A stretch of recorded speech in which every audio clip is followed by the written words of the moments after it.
Bismillahirrahmanirrahim and Assalamu alaikum dear student. Welcome to Nepal Institute of Health Sciences Lahore, and today we will discuss unit number 3, cell, tissue and membrane, and lecture number 2, and our topic is meiosis. In previous lecture we discussed mitosis, and in today's lecture we will discuss meiosis. What is meiosis, how it works, and what are different phases involved in meiosis. So meiosis is a reductive cell division. Reductive cell division mean इसमें हमारे साथ जो chromosome होते हैं parent cell से half number of chromosome daughter cell में चले जाते हैं। पेरेंट सेल में हमारे साथ 46 क्रोमोसोम होते हैं और डॉटर सेल में 23 क्रोमोसोम चले जाते हैं। इसकी वजह क्या है? जब हमारे साथ फर्टिलाइजेशन के टाइम पर मदर का एग और फादर का स्पर्म कंबाइन हो जाते हैं तो वो दोनों 23 क्रोमोसोम पे मुश्तमिल होते हैं। जब कंबाइन होते हैं तो वो दोनों वापस 46 क्रोमोसोम बन जाते हैं। तो इसलिए इसमें हमारे साथ हाफ नंबर ऑफ क्रोमोसोम चले जाते हैं। It involves two division to produce four non-identical daughter cell, each containing half the number of chromosome of the parent cell. इसमें हमारे साथ क्या होता है? 4 non identical daughter cell produce होते हैं। नॉन आइडेंटिकल मीन वो प्रॉपर मुकम्मल तौर पर पेरेंट सेल से डिफरेंट होते हैं और उसमें हमारे साथ हाफ नंबर ऑफ क्रोमोसोम चले जाते हैं। जैसे अभी मैंने बात कर ली कि 46 के बजाय 23 क्रोमोसोम चले जाते हैं। And take place in reproductive cell, ये सिर्फ और सिर्फ रिप्रोडक्टिव सेल में होता है, जिससे हमारे साथ मेल रिप्रोडक्टिव पार्ट है, फीमेल रिप्रोडक्टिव पार्ट में होता है। मेल के टेस्टिस में होता है और फीमेल के ओवम में होता है, ओवरी सेल में।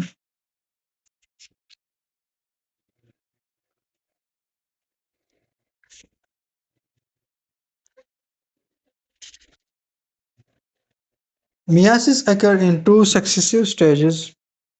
मियासिस में हमारे साथ 2 स्टेजेस होते हैं, एक मियासिस 1 एंड दूसरा myiasis 2। During the interphase that precede meiosis 1, the chromosome of the diploid starting cell replicate। जो हमारे साथ मियासिस 1 होता है इंटरफेज का, उसमें हमारे साथ क्या होता है? क्रोमोसोम जो है ना डिप्लॉयड स्टार्ट हो जाते हैं और वहाँ पे वो सेल की रिप्लिकेशन होती है। Two sister chromatid are attach at their centromere, और जो सिस्टर क्रोमेटिड होते हैं हमारे साथ वो सेंट्रोमेयर जो central part of the chromosome होता है उसके साथ अटैच हो जाते हैं। मियासिस 1 में हमारे साथ 4 स्टेजेस है, prophase 1, metaphase 1, anaphase 1 and telophase 1। अब एक एक स्टेज को हम डिटेल में डिस्कस करने वाले हैं कि इसमें होता क्या है। First division of meiosis, prophase 1, the first stage of meiosis. इसमें क्या होता है? each chromosome duplicate and remain closely associated. These are called sister chromatid. Crossing over can occur during the later part of the stage. में क्या होता है? जो chromosome होते हैं वो डुप्लीकेट होना शुरू हो जाते हैं, लेकिन फिर भी एक दूसरे के साथ अभी अटैच होते हैं और इसको हम सिस्टर क्रोमेटिड कहते हैं। In the later stage of prophase 1, उसमें क्या होता है? वो क्रॉसिंग ओवर स्टार्ट हो जाता है ताकि एक दूसरे से ये प्रॉपर सेपरेट हो जाए। फिर मेटाफेज 1 में हमारे साथ जो होमोलोगस क्रोमोसोम होता है align at the metaphase plate, homologous chromosome हमारे साथ मेटाफेज प्लेट पे अलाइन हो जाते हैं। फिर हमारे साथ एनाफेज 1 में homologous pair separate with sister chromatid remaining together, जो उनके 2 पेयर होते हैं और फिर सिस्टर क्रोमेटिड के साथ अटैच हो जाते हैं। एंड टेलोफेज 1 में 2 daughter cell are form, each daughter containing only one chromosome of the homologous pair। 2 daughter cell हमारे साथ उनकी फॉर्मेशन हो जाती है, पिक्चर में यहाँ पे आप देख सकते हैं, लेकिन उनमें क्या होता है? Only one chromosome of homologous pair उसमें आ जाता है। होमोलोगस पेयर मीन जब एक क्रोमोसोम हमारे साथ मदर से आता है और दूसरा हमारे साथ पेरेंट सेल से आता है।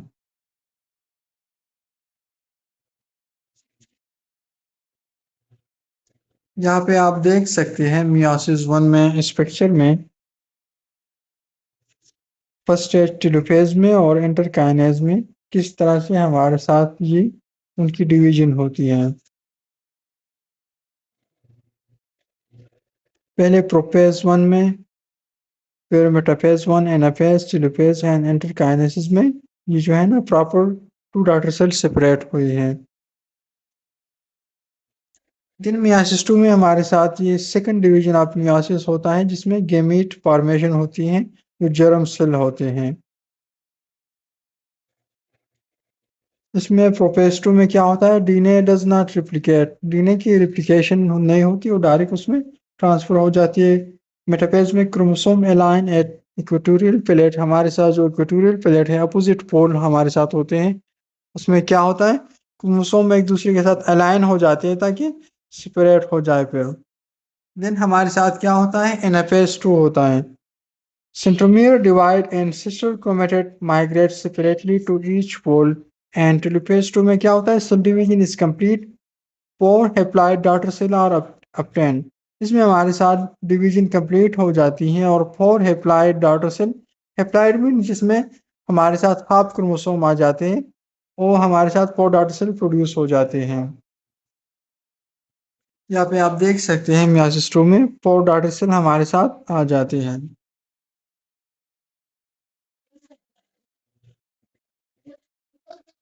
तो हमारे साथ माइटोसिस एंड मियोसिस में क्या डिफरेंस है। प्रोफेज में क्या होता है, इसमें पेयरिंग नहीं होती क्रोमोसोम की, जबकि मियोसिस के प्रोफेज 1 स्टेज में क्रोमोसोम पेयर हो जाते हैं। दिन मेटाफेज में क्या होता है, माइटोसिस के duplicated chromosome at metaphase plate and homologous chromosome at metaphase plate. Then anaphase में क्या होता है, हमारे साथ sister chromatid separate becoming daughter chromosome and anaphase stage 1 में हमारे साथ homologous chromosome separate. Then telophase में daughter cell are diploid and daughter cell are haploid. Mitosis में डॉटर सेल जो है ना उसमें सेम नंबर ऑफ क्रोमोसोम आ जाते हैं एंड टेलोफेज जो मियोसिस का लास्ट स्टेज है उसमें क्या होता है, डॉटर सेल में हाफ नंबर ऑफ क्रोमोसोम आ जाते हैं। अगर हम मियोसिस की सेकंड स्टेज को कंपेयर करें माइटोसिस से, तो उसमें भी नो पेयरिंग ऑफ क्रोमोसोम होता है और फेज 2 का जो मियासिस 2 फेज है उसमें भी क्रोमोसोम की पेयरिंग नहीं होती। मेटाफेज 2 में हमारे साथ यहाँ पे आप देख सकते हैं हेप्लॉइड नंबर ऑफ क्रोमोसोम जो है ना मेटाफेज प्लेट में आ जाते हैं, जबकि मेटाफेज माइटोसिस फेज में डिप्लॉइड नंबर ऑफ क्रोमोसोम आ जाते हैं। एनाफेज 2 को अगर आप देखें, सिस्टर क्रोमेटिड सेपरेट हो जाते हैं हमारे साथ और डॉटर सेल जो है ना डॉटर क्रोमोसोम की फॉर्मेशन होती है और टेलोफेज 4 में 4 हैप्लॉइड डॉटर सेल बन जाते हैं, जबकि टेलोफेज में जो माइटोसिस का स्टेज है उसमें सिर्फ 2 डॉटर सेल फॉर्म हो जाते हैं। नेक्स्ट हमारे साथ है बॉडी टिश्यू। हमारे साथ मुख्तलिफ बॉडी टिश्यू होते हैं जो हमारी सेल को हेल्प करते हैं, हमारे सेल उससे बनते हैं। Tissue is a group of cell that have similar structure and that function together as a unit। इसमें हमारे साथ मुख्तलिफ सेल में मुख्तलिफ टिश्यू होते हैं और वहाँ पे उनकी स्ट्रक्चर जो है ना सिमिलर होती है हर एक सेल में, और इनका फंक्शन क्या होता है, मुख्तलिफ सेल्स को टुगेदर रखना एज ए वन यूनिट ताकि प्रॉपर फंक्शन कर सकें। A non-living material called the intercellular matrix fills the space between the cell। जो हमारे साथ स्पेस के दरमियान में जो सेल के दरमियान में जो स्पेस आता है उसको कौन फिल करता है, इंटरसेल्युलर मैट्रिक्स जो नॉन लिविंग मटेरियल है। दिस में B abundant in some tissue and minimal in other। अब हमारे साथ मुख्तलिफ बॉडी टिश्यू है। 4 type of tissue which are epithelial tissue, connective tissue and muscle tissue and nervous tissue। So first of all हम epithelial tissue को discuss कर लेते हैं कि what is epithelial tissue। Epithelial tissue is composed of tightly packed cell with little extracellular matrix। ये हमारे साथ tightly packed cell से कंपोज होता है और इसमें हमारे साथ जो एक्स्ट्रा सेलुलर मैट्रिक्स होते हैं वो बहुत कम मिकदार में मौजूद होते हैं। एंड एपिथेलियल टिश्यू हमारे साथ पूरी बॉडी में पाए जाते हैं, जहाँ पे भी आप देखें मतलब जो कैविटीज होती है बॉडी, हॉलो ऑर्गन हो जैसे हमारे साथ स्टमक है, इंटेस्टाइन है, एंड जो मुख्तलिफ ग्लैंड्स हैं उनके ऊपर भी एपिथेलियल टिश्यू पाए जाते हैं। They can perform a variety of functions that include protection, secretion, absorption, excretion, filtration, diffusion, and sensory reception. फिर एपिथेलियल में हमारे साथ स्क्वामस एपिथेलियल टिश्यू आते हैं, cuboidal and columnar epithelial tissue आते हैं, जिसको हम अभी डिस्कस करने वाले हैं कि क्या क्या है। Simple cuboidal epithelial is found in glandular tissue and in the kidney tubule। जो हमारे साथ मुख्तलिफ ग्लैंड्स होते हैं या किडनी ट्यूब्यूल होते हैं उस पे सिंपल क्यूबाइडल एपिथेलियल टिश्यू पाए जाते हैं। जो सिंपल कॉलमनर एपिथेलियल टिश्यू है वो हमारे साथ स्टमक एंड इंटेस्टाइन में पाए जाते हैं। जो हमारे साथ solo stratified columnar epithelial tissue है और रेस्पिरेटरी ट्रैक में एंड मेल का जो रिप्रोडक्टिव ट्रैक है उस पे पाए जाते हैं। Your transitional epithelial can be distended or stretched, and glandular epithelial is specialized to produce and secrete substance। जो हमारे साथ ग्लैंड के ऊपर एपिथेलियल सेल पाए जाते हैं, एपिथेलियल टिश्यू, वो मुख्तलिफ सब्सटेंस की सिक्रेशन में भी हेल्प करते हैं। यहाँ पे आप देख सकते हैं मुख्तलिफ एपिथेलियल टिश्यू को किस तरह से उनका स्ट्रक्चर होता है। Simple squamous, simple cuboidal, simple columnar, ये मुख्तलिफ टिश्यू आपको नज़र आ रहे हैं। देन नेक्स्ट हमारे साथ है कनेक्टिव टिश्यू। कनेक्टिव टिश्यू के नाम से ही जाहिर है कि ये क्या करता है, मुख्तलिफ बॉडी पार्ट को टुगेदर रखता है, कनेक्ट करता है ताकि प्रॉपर फंक्शन कर सके। Characterized by cell disperse in an extracellular matrix and matrix may contain fiber, collagen, elastin and ground substance, fluid and protein। जो कनेक्टिव टिश्यू होते हैं उसमें हमारे साथ मुख्तलिफ फाइबर से बने होते हैं, मुख्तलिफ फ्लूइड एंड प्रोटीन से बने होते हैं। इनका फंक्शन क्या है, सपोर्ट एंड स्ट्रक्चर। ये मुख्तलिफ स्ट्रक्चर को बनाता है, वह स्ट्रक्चर को सपोर्ट प्रोवाइड करता है, मुख्तलिफ चीज़ों को ट्रांसपोर्ट करता है, न्यूट्रिएंट, गैसेस, वाटर, वेस्ट को ट्रांसपोर्ट करने में हेल्प करता है, प्रोटेक्शन प्रोवाइड करता है, मुख्तलिफ आर्गन को कुशन एंड प्रोटेक्ट आर्गन। अगर हमें कोई इंजरी होती है तो ये कुशन प्रोवाइड करता है ताकि हमारे इंटरनल ऑर्गन बचे रहें, सपोर्ट में रहें इंजरी से। देन डिफेंस प्रोवाइड करता है, contain immune cell to defend against pathogen. मुख्तलिफ कनेक्टिव टिश्यू डिफेंस मैकेनिज्म में भी हमारे साथ हेल्प करते हैं ताकि मुख्तलिफ ऑर्गेनिज्म से हमें, पैथोजन से हमें हमारे मुख्तलिफ सेल को बचा के रखें। नेक्स्ट हमारे साथ है, आप इस पिक्चर में देख सकते हैं कनेक्टिव टिश्यू को। अब कनेक्टिव टिश्यू की लोकेशन हमारे साथ कौन कौन से हैं, कहाँ कहाँ पे ये लोकेटेड है। ये हमारे साथ बोन में लोकेटेड होते हैं, जो कि स्केलेटल सिस्टम एंड जो बोन होते हैं उनको सपोर्ट प्रोवाइड करते हैं एंड ऑर्गन को प्रोटेक्ट करते हैं। ब्लड में हमारे साथ कनेक्टिव टिश्यू मौजूद होते हैं जो कि न्यूट्रिएंट्स एंड ऑक्सीजन को ट्रांसपोर्ट करने में हेल्प करते हैं। एडिपोज टिश्यू में जो हमारे साथ पेट स्टोर करते हैं, एडिपोज टिश्यू, उनमें हमारे साथ कनेक्टिव टिश्यू मौजूद होते हैं। टेंडन एंड लिगामेंट में मौजूद होते हैं जो कि bone to bone and muscle to bone को कनेक्ट करते हैं। टेंडन हमारे साथ मसल टू बोन कनेक्शन करता है एंड जो बोन टू बोन होता है लिगामेंट होता है, बोन टू बोन जो कनेक्ट करता है। एंड कार्टिलेज हमारे साथ जो मुख्तलिफ कार्टिलेज होते हैं उसमें भी कनेक्टिव टिश्यू होते हैं जो हमारे साथ क्या करता है, सपोर्ट प्रोवाइड करता है, जॉइंट में मौजूद होते हैं, मूवमेंट में हेल्प करते हैं हमारे साथ।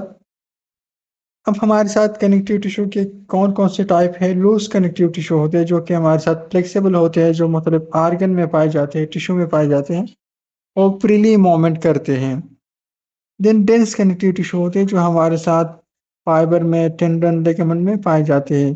देन हमारे साथ कार्टिलेज होता है जो कि सेमी रिजिड टिश्यू होते हैं जो कि रेस्पिरेटरी ट्रैक एंड जॉइंट में पाया जाता है।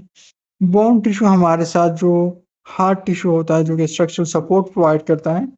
एंड ब्लड में हमारे साथ लिक्विड कनेक्टिव टिश्यू होते हैं जो कि ऑक्सीजन एंड न्यूट्रिएंट्स के ट्रांसपोर्टेशन में हेल्प करता है। यहाँ पिक्चर में आप देख सकते हैं मुख्तलिफ कनेक्टिव टिश्यू। नेक्स्ट हमारे साथ है मसल टिश्यू। मसल में हमारे साथ मुख्तलिफ टिश्यू पाए जाते हैं जो मसल फाइबर जिसे हम कहते हैं, जो कि क्या करते हैं, मसल को proper protection and support provide करते हैं, और मसल की जो मूवमेंट होती है, कंट्रैक्शन, उसमें भी हेल्प करते हैं। उसमें हमारे साथ जो एक्टिन एंड मायोसिन होता है, जो कि प्रोटीन से बना होता है, वो हमारे साथ कंट्रैक्शन में हेल्प करता है। दिन लोकेशन कहाँ पे है? स्केलेटल मसल में हमारे साथ मसल टिश्यू मौजूद होते हैं, जो कि मूवमेंट में हेल्प करता है और बोन अटैचमेंट में भी हेल्प करता है। स्मूथ मसल में हमारे साथ जो डाइजेस्टिव ट्रैक्ट होता है, ब्लड वेसल होते हैं, वहाँ की जो वाल्व होते हैं वो भी इस मसल से बने होते हैं। एंड कार्डियक मसल जो हार्ट में हमारे साथ जो मसल पाए जाते हैं, जो कि पंपिंग में हेल्प करते हैं, वहाँ पे कार्डियक मसल पाए जाते हैं। मसल टिश्यू की फंक्शन क्या है? तो मूवमेंट है हमारे साथ, मूवमेंट में हेल्प करता है, हीट जनरेशन में हेल्प करता है। जब मसल हम कंट्रैक्ट करते हैं तो उससे हीट जनरेट होता है। एंड हमारा जो बॉडी पोस्चर है वो भी मसल की वजह से एंड बोन की वजह से मेंटेन है।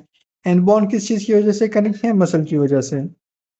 फिर हमारे साथ स्केलेटल मसल है, स्मूथ मसल है, कार्डियक मसल है, जिसको अभी हमने डिस्कस कर दिया। स्केलेटल मसल हमारे साथ स्ट्रेटेड अपीयरेंस होते हैं, आप उसमें देख सकते हैं यहाँ पे पिक्चर में, इसमें आपको ये रेशा सा नजर आएगा, लंबा सा रेशा। स्मूथ मसल में हमारे साथ क्या होता है? नॉन स्ट्रेटेड इनवॉल्यूंटरी कंट्रोल होते हैं, हमारे कंट्रोल में ये नहीं होते। एक होता है वॉल्यूंटरी कंट्रोल, जो कि हमारे कंट्रोल में होते हैं, एंड इनवॉल्यूंटरी या नॉन वॉल्यूंटरी वो हमारे कंट्रोल में नहीं होता। एंड कार्डियक मसल को आप यहाँ पे देख सकते हैं, जो कि ये भी इनवॉल्यूंटरी कंट्रोल होता है, हमारे अंडर कंट्रोल में नहीं होता, और कंट्रैक्शन में हेल्प करता है, ब्लड फ्लो में हेल्प करता है, ब्लड पंपिंग में। एंड नेक्स्ट हमारे साथ है नर्वस टिश्यू, जो हमारे साथ नर्वस सिस्टम में, स्पाइनल कार्ड में, ब्रेन में मौजूद होते हैं। क्योंकि स्पेशलाइज सेल होते हैं, उसमें हमारे साथ न्यूरॉन होता है एंड सपोर्टिंग सेल होते हैं, जिसे हम न्यूरोजिलिया कहते हैं। न्यूरॉन है cell body, dendrite and axon. Neuron में हमारे साथ सेल बॉडी होता है, डेंड्राइट होता है। डेंड्राइट का फंक्शन क्या है? जी सिग्नल को रिसीव करता है मुख्तलिफ बॉडी पार्ट से। एंड एक्सॉन हमारे साथ सिग्नल को ट्रांसमिट करता है टू द ब्रेन। उसकी लोकेशन हमारे साथ कहाँ पे है? ब्रेन में हमारे साथ है, सेंट्रल नर्वस सिस्टम में नर्व टिश्यू पाए जाते हैं, स्पाइनल कार्ड में होते हैं। एंड पेरिफेरल नर्व हमारे साथ जो मुख्तलिफ बॉडी में मुख्तलिफ नर्व्स होते हैं, ऑर्गन में, मसल में, वहाँ पे भी पेरिफेरल नर्व पाए जाते हैं, ताकि वहाँ से मैसेज को कन्वे करे थ्रू सेंट्रल नर्वस सिस्टम। अब नर्वस टिश्यू के हमारे साथ फंक्शन क्या है? सिग्नल को ट्रांसमिट करने में बहुत ज़्यादा इंपॉर्टेंट रोल है प्रॉपर कम्युनिकेशन के लिए। Integration of information, enter neuron process and integrate signal with in the central nervous system. जो हमारे साथ इंफॉर्मेशन आती है उनको प्रोसेस करता है, फिर वापस उनको भेज देता है। मुख्तलिफ मूवमेंट की कोऑर्डिनेशन में, प्रॉपर बैलेंसिंग में हेल्प करता है। एंड सेंसरी परसेप्शन, जो हमारे साथ सेंसरी नर्व्स होते हैं, उनमें भी हेल्प करता है, ताकि हम मुख्तलिफ इंफॉर्मेशन को इजीली गेन कर सकें। ये हमारे साथ एक न्यूरॉन टिश्यू है, नर्वस सिस्टम। यहाँ पे आप देख सकते हैं जो नर्वस टिश्यू है हमारे साथ, brain, spinal cord and nerves में मौजूद होते हैं। एपिथेलियल टिश्यू हमारे साथ जीआई ट्रैक्ट, जो हॉलो ऑर्गन होते हैं, स्किन सरफेस में मौजूद होते हैं। मसल टिश्यू हमारे साथ cardiac muscle, smooth muscle, skeletal system में मौजूद होते हैं। जो कनेक्टिव टिश्यू होते हैं, मुख्तलिफ जो आर्गन होते हैं, बोन, मसल, उसको कनेक्ट करते हैं, bone, tendon, pets and other soft tissue में मौजूद होते हैं। बॉडी मेम्ब्रेन हमारे साथ एक थिन शीट होता है, जो कि हमारे साथ बॉडी को कवर करता है, जितनी भी बॉडी ऑर्गन होती हैं उनको कवर करने में हेल्प करता है। ये हमारे साथ एपिथेलियल एंड कनेक्टिव टिश्यू से बना होता है, जो कि हमारी बॉडी को हेल्प कराता है, मुख्तलिफ जो फॉरेन बॉडीज है उससे बचाता है बॉडी मेम्ब्रेन। देन हमारे साथ एपिथेलियल मेम्ब्रेन है। Epithelial membrane consist of epithelial tissue and connective tissue to which it is attached, and the two main type of epithelial membrane are mucous membrane and serous and cutaneous membrane. Mucous membrane हमारे साथ क्या है? जो मुख्तलिफ mucus की secretion होती है। Mucous membrane are epithelial membrane that consist of epithelial tissue that is attached to an underlying loose connective tissue and these membranes, sometimes called mucosa, line the body cavity that open to the outside, and the entire digestive tract is lined with mucous membrane. जो digestive tract होता है हमारे साथ वो mucous membrane से बना होता है, वहाँ पे मुख्तलिफ secretion होती हैं. Other example include respiratory excreta and reproductive tract. हमारे साथ जो serous membrane है, also known as serosa, is a thin double layer membrane that lines certain cavities in the body and cover the organ within those cavities. मुख्तलिफ जो cavities होते हैं हमारे साथ उसमें मुख्तलिफ organ मौजूद होते हैं, वो सीरोसा से बने होते हैं, सीरियस मेम्ब्रेन से. इसमें हमारे साथ फ्लूरा एरिया है, line the pleural cavity and cover the lungs. जो हमारे साथ लंग्स को कवर करते हैं उसको हम प्लूरल कैविटी कहते हैं. पेरिकार्डियम मीन जो हार्ट के ऊपर मसल होते हैं, एरिया होता है, पेरिकार्डियल कैविटी होता है, उस हार्ट को कवर करता है. एंड प्रोटीनियम हमारे साथ जो एब्डोमिनल कैविटी होता है, जितनी भी एब्डोमिनल ऑर्गन है, स्टमक, इंटेस्टाइन, उसको प्रोटेक्शन प्रोवाइड करता है. The serous fluid between the layer reduce friction allowing smooth organ movement. हमारे साथ वहाँ पे फ्लूइड रिलीज होता है जो कि स्मूथ ऑर्गन मूवमेंट करता है, और वहाँ जो फ्रिक्शन जनरेट होता है उसको रिड्यूस करता है. Facilitate the movement of organ within the body cavity. Next हमारे साथ है cutaneous membrane. A cutaneous membrane is a multi-layer membrane composed of epithelial and connective tissue, and the apical surface of this membrane exposed to external environment and is covered with dead keratinized cell that help protect the body from desiccation and pathogen.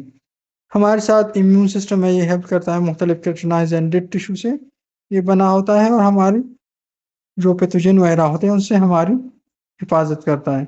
The skin is an example of cutaneous membrane. हमारे साथ मुख्तलिफ जो skin होता है उसमें हमारे साथ cutaneous membrane भी मौजूद होता है. नेक्स्ट हमारे साथ है connective tissue membrane. Connective tissue membrane is built entirely of connective tissue. हमारे साथ जो कनेक्टिव टिश्यू मेम्ब्रेन है वो हमारे साथ कनेक्टिव टिश्यू से बना होता है. दिस टाइप ऑफ मेम्ब्रेन में भी found in encapsulating an organ such as the kidney or lining of the cavity of freely movable joint. मुख्तलिफ ऑर्गन को ज्वाइन करने में ये हेल्प करता है कनेक्टिव टिश्यू जो होते हैं, और फिर मूवमेंट में भी हमारे साथ हेल्प करता है. When lining a joint, this membrane is referred to as synovial membrane. हमारे साथ जो synovial membrane है वो मूवमेंट में हेल्प करता है. मुख्तलिफ जॉइंट के दरमियान synovial membrane मौजूद होता है जो कि इजीली मूवमेंट में विदाउट फ्रिक्शन हेल्प करता है.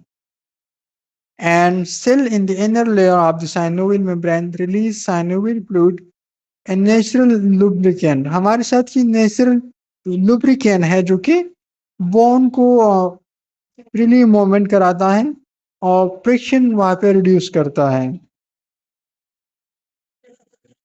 यहाँ पे आप देख सकते हैं मुख्तलिफ हमारे साथ जो टिश्यू होते हैं, mucous membrane line in the digestive, respiratory, urinary and reproductive tract, and they are coated with these secretion of mucous gland. हमारे साथ जो serous membrane होता है line the body cavities close to the exterior of the body, the peritoneal flora and the pericardial cavity. And cutaneous membrane or the skin cover the body surface.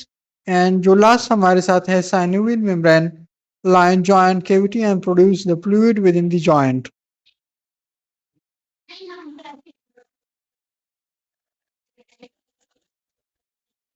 तो ये था हमारे साथ unit number 3 and lecture number 2 of the cell tissue and membrane. I hope आपको lecture पसंद आया होगा. अगर आपकी कोई भी क्वेश्चन है तो आप कमेंट सेक्शन में मुझसे पूछ सकते हैं. इंशाल्लाह नेक्स्ट क्लास में मुलाकात होगी. तब तक के लिए अल्लाह हाफिज़.